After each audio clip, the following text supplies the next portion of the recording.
one thing many of you know that I made me think a long time before leaving P&G was a bit to lead the League of Women that I thought I was part of, and I try to be one of you and one of those of the future to break a bit the mold of women cannot do it. I think many of us did it in the years in P&G, and of course we're doing it now. So it was an honor and a pleasure for me to be here for you and for me to learn from you.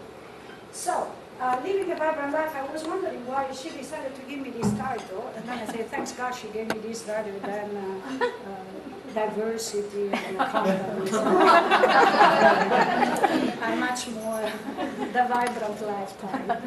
And so when I was in P&G, a lot of people told me that I broke the mold, because I was a bit atypical in P&G. I used to dress like this.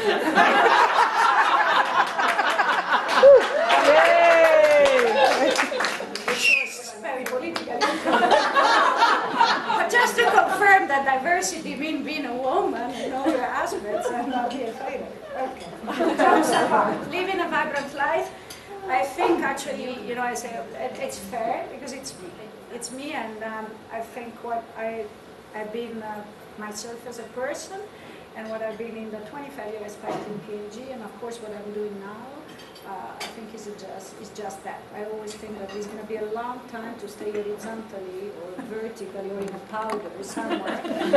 So better really live a vibrant life until we're here.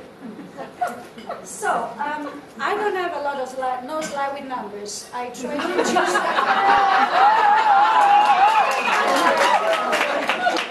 If you were hoping that I show you what is the like percentage of women in my organization. But anyhow, it's higher than P&G. Living a vibrant life. Actually, I call it the courage of living a vibrant life. I think courage is a bit what we need in life, and sometimes women need it more than men, because we come from behind, we come from prejudice, we come from a lot of things. So I do believe that, I think in all my life, but I also felt it very strongly when I joined P&G, I needed a lot of courage to dress like this in P&G, believe me. And then those that work with me, they know that I dress like this. And I dance with every single P&G executive. Yes. John Pepper, Bob McDonald, A.J. Laughlin. I missed John's name. You didn't get was too old. You didn't.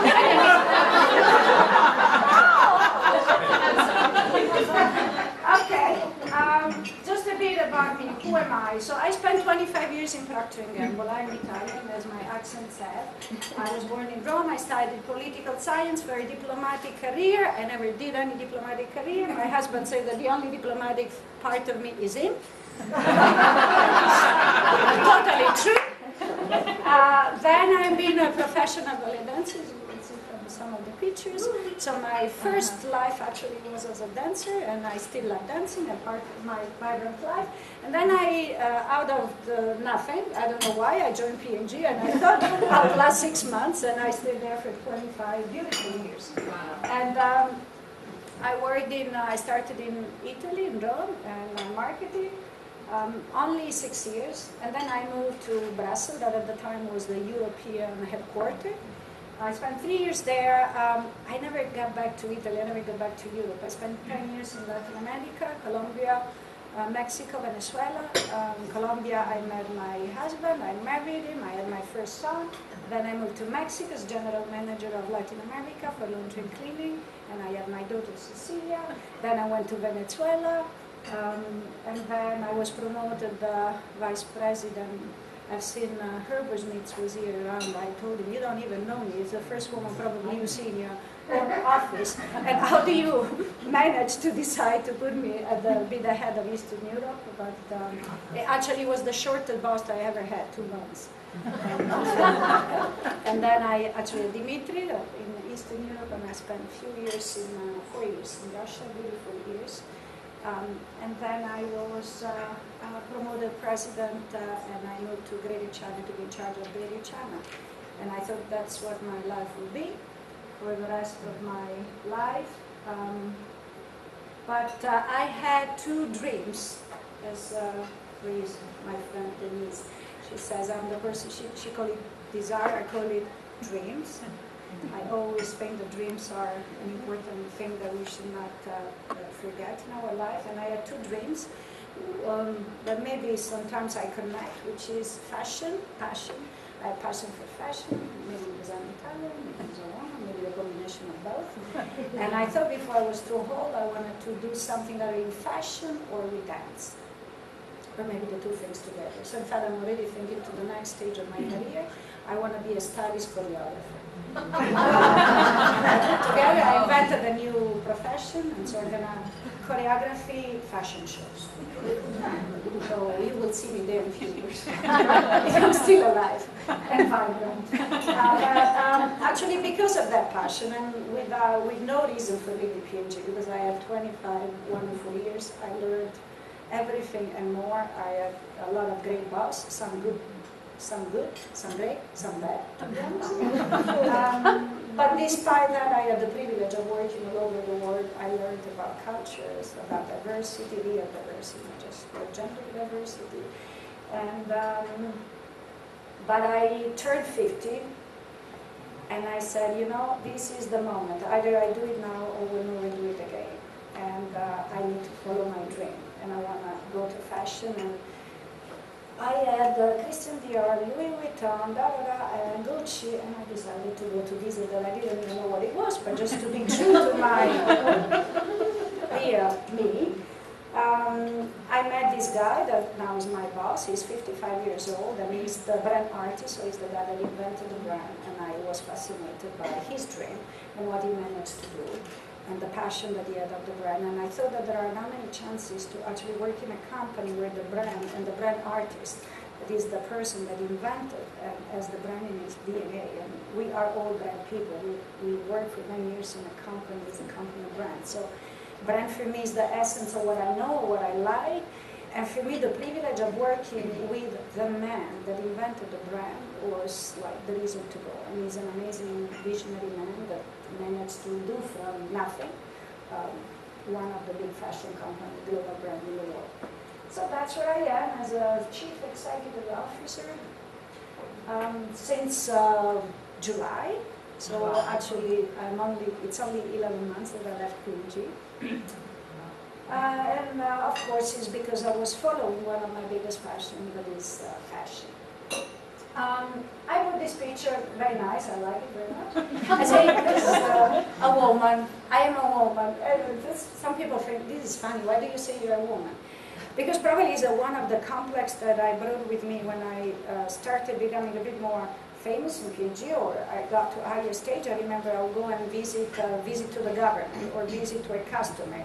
But I always, or go to the airport, go and pick up the general manager of this country, or the vice president, or the president. They show up, Mr. Riccardi.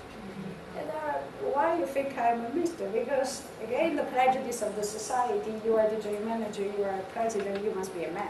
Okay, so every time I showed up to give a speech to somebody, the first speech was, okay, in case you didn't realize I'm a woman. So I keep on doing it, and I will always do it. I'm also an ex-dancer. So this is actually when I was in China. I've been a classic ballet dancer, a modern ballet dancer, but in the last 5 years I've been a Cuban salsa dancer. So we were Googling to see if there's any place in Toronto to go and dance Cuban salsa, so we can have some fun. I brought my iPhone so we can dance here. Beautiful. Do we have enough men, and do we have any men that can dance Cuban salsa?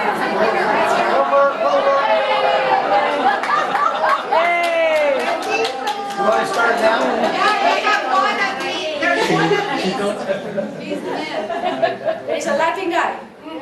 From where? Mexico. Latin cubano. Él puede, con él puede. A diplomat, this is what is left of my diplomatic career, sitting with a Chinese executive, Madame Ma, by the way, an incredible woman, the Minister of Commerce of China. An ex-P&G executive. This is the picture, my signature that I used for many, many years in P&G. Every time I see it, The beautiful years I spent in P&G.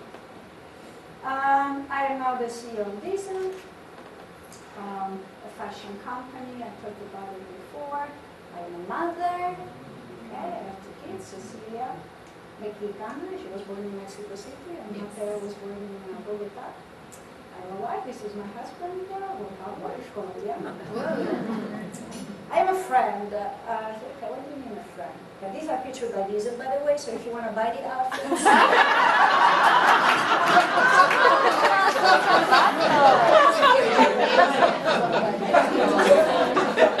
I'm very proud of these pictures, by the way, because this is the new collection that is coming out, and it's a fruit of my redesigning the brand for female and a consumer profile and describing the Diesel female. So I feel very much neat into these pictures. That's why it's this is my chosen. But a friend, because I think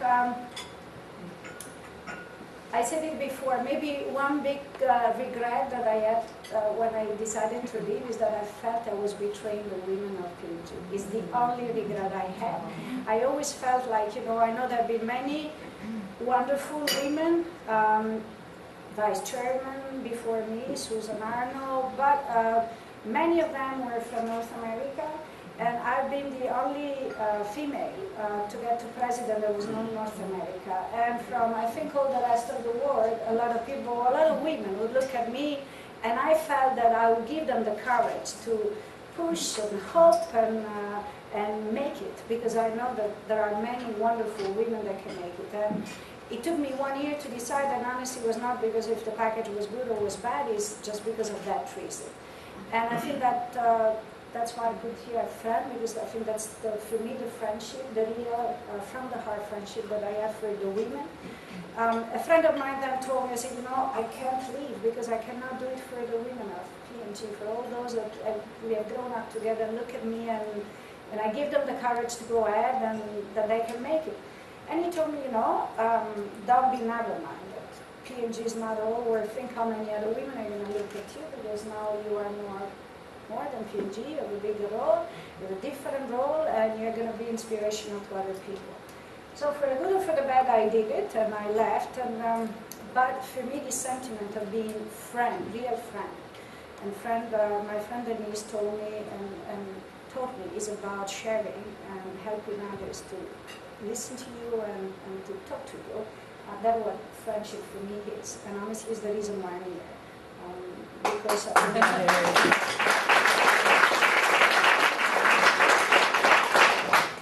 am a citizen of the world.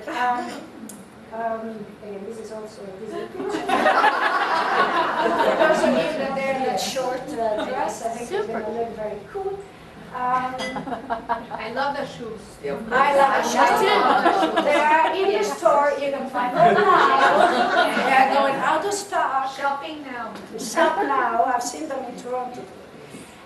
Citizen of the world, because I think maybe the biggest thing I learned from P&G in the 25 years, I mean, the chance I had to work in so many different places is to be a citizen of the world, which I think it's a bigger concept even of diversity that sometimes sounds like a politically correct definition of what really, for me, living in different places, understanding the culture of the people, their way of eating, their religion, their beliefs, sharing moments of their life has probably been the best thing I got from the 25 years in Procter & Gamble.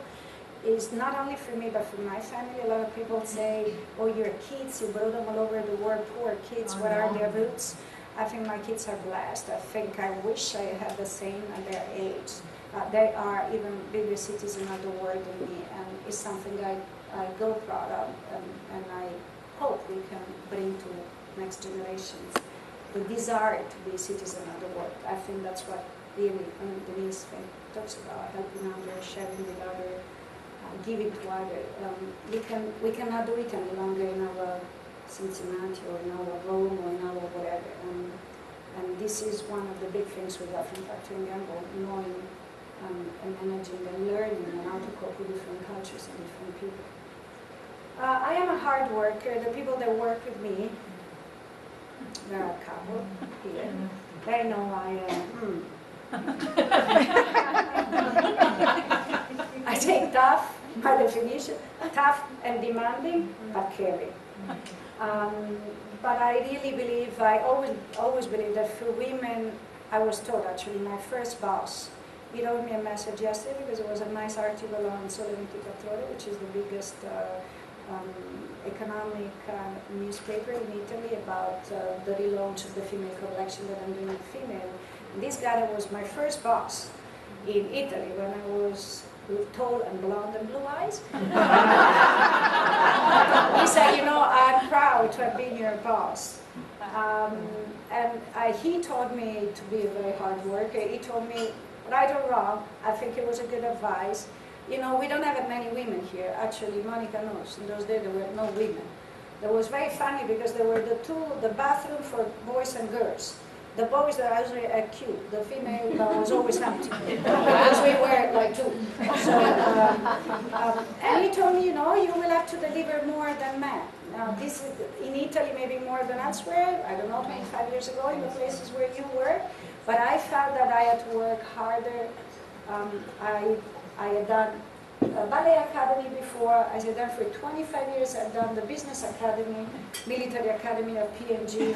I am a hard worker, and I am a believer that actually, if we go somewhere, if we arrive somewhere, it's because we work hard and we produce art. But I'm also part make no mistake. I have a party animal, and also the people that know me know that they know that I close all the disco. I'm always the last one, and I dance until I drop. And I'm a big believer. I think this is part of the vibrancy in life. Some people tell me, "How can you do it? I mean, you work until midnight, and then you change, you dress up, and you dance until 4 o'clock in the morning." I think that's part of my vibrancy in life. When I reflected about this living a vibrant life, I said, you know, in fact, one of the things I learned from my new boss, Renzo Rosso, the founder of Diesel, is that it's all about courage. And so I say, you know, in fact, to live a vibrant life, it takes courage. And sometimes I think we forget that it takes courage, and we are afraid to show the courage. I think it's courage of dreaming. Denise called it desire. Part of my equity in P&G has been like the one that believes in dreams. Even the OGSM, I had renamed it, Dreams with Number Attached. And